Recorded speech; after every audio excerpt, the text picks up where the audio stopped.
Uncle Tom's Cabin. For sale here! Well, here we go again. This time we're going to do chapters 21 to 45. Why didn't I just do it like this? John, why didn't you just do chapters 1 to 22? Or 23? Well, the reason is chapters 1 to 20 is pretty long. In fact, including the introduction that I read, it's pretty much longer than chapters 21 to 45, so I'm stuck with that. Well, the reason is pretty much it's the simplest reason of all. That they really wanted to do something weird and awesome and cool at the same time. And by weird, awesome, cool at the same time, I mean this. Chapter 21 is right after the slave girl is introduced to be taught. And that was my favorite scene, so let's just cut it there for a cliffhanger. And I just did that. Alright, now let's get into the summary of chapter 21 to 45 of Uncle Tom's Cabin. So last we left off, it ends up with Topsy being here and decides to okay, I do not want to learn. Ooh, A, B, C, D, that's my strong suit. A, B, C, D, E, F, G. Now you repeat. A, B, C, D, A, F, J. No, it's G, not J. G. Okay, and then that goes forth, and then when it rises to J, F, I, J, K, L, M, N, O, P. F, I, J, K, L, M, N, O, L-N-M-O-P, and they have to go through a lot to say, but eventually she makes it, and she's like, congratulations, you passed the ABC reading test, or at least speaking test. Now it's your turn to actually do something with reading and writing. And Topsy does a pretty good job at that, because she really wants to read and write, it turns out. But then the next thing that seems to happen is that when she's trying to be taught to sew stuff, well, that doesn't work out pretty well, because she may be a little girl with good fingers for doing sewing. However, she's not that much of a good girl to actually be proved to do something stationary. In fact, when she first tried to do some sewing, she was just annoyed by just sitting and idling and doing something for so long that she decided, you know what, this is something that's not worthwhile. You know what, I will do something else. And she broke the needle and threw it out the window, and other times she just messed up her thread or threw the whole spool of wool out, and then she became a naughty girl, and she got a pretty good reputation for it, and she actually liked the reputation for some reason. And I actually have no idea why you enjoyed the reputation of being a bad girl or bad boy, because I don't.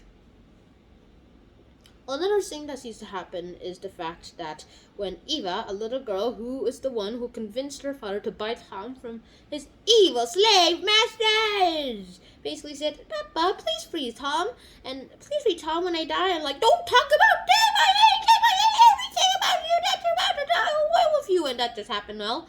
And, well, Eva just somehow convinces Topsy to be be a good girl for me, okay? I don't have much time to live, and I really wanted to see you be a good girl before I go away. And so she's like, okay, I'll listen to you only because it's you. And that worked out well, too. Somehow, that convinced her, Topsy, to actually learn better, and however she never improved her sewing, at least she stopped trying to steal stuff and tried to break the rules. Stop trying to break the rules. At least that's a good benefit and con that seems to happen here. Everything has their pros and cons. For me, for this channel, the con is that I speak lots of nonsense usually. Still, please watch my videos. And that's pretty much how it seems to go on, too. Now, let's just go on and talk about the next part. Tom! So, we're back in Tom's place, and he's like, da-da-da, sing a song for Eva, teaches Eva the song, and then Eva finally dies, and then Tom's master says, I'm gonna free you, and now I'll go sign the paperwork to free you. Goes to sign the paperwork, but then finds a quarrel, and then goes ahead, try to stop the quarrel, and gets stabbed, because you're trying to stop us from quarreling! Stab! Yeah, that's pretty much what happened, and that is pretty much how this whole incident seemed to work out. And so his cruel wife said, hey, I hate slaves! I would really wish you whipped them if I did even one tiny little thing wrong, accidentally misplaced flowers. One flower, or didn't place in one flower, or placed one extra flower and said, you beep, N-word, and start slapping and whipping and doing all that stuff to them, and that is just so bad. And then Uncle Tom is sold to a person who says, "Wait, you're religious? Wait, you're too religious. I will not want you to be religious anymore." And is very, very annoyed by, well, Tom's religious statement and says, "Well, you read the Bible? Well, the Bible says slaves have to listen to their masters. So go ahead and whip her." And like, no. And then, "All right, guys, whip him." And they just go ahead and whip Tom and almost to death. They whipped him almost to death, but because of the wounds, he died. But before that, lots of happy things happened. Eliza found her old mom, which turns out to be Cassie, the sex slave, or should I just say slave girl, that Tom's owner owned and who Tom encouraged to escape. And she and another companion did that by pretending to be ghosts, like clang, clang, clang, clang, clang, clang, smash! While he thinks that everyone and all the slaves are supposed to be asleep. And then downstairs says, "Ooh,"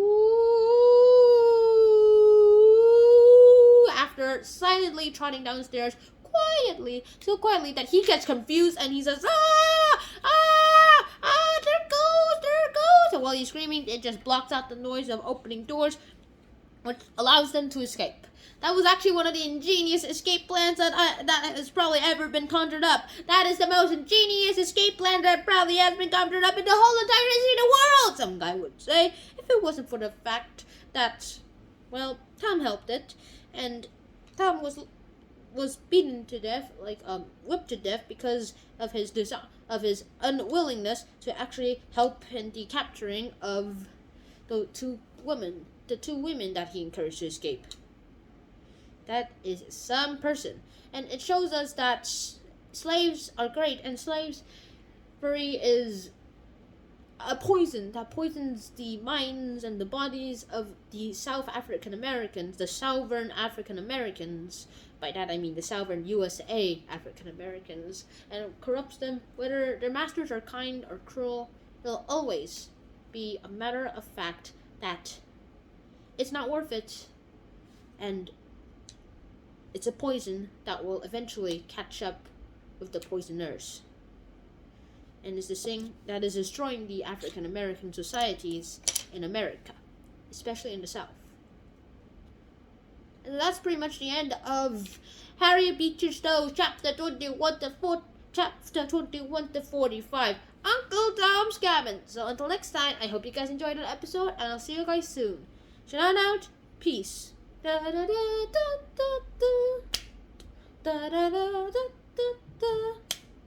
Ba ba ba ba ba ba ba ba ba ba ba da da da da da.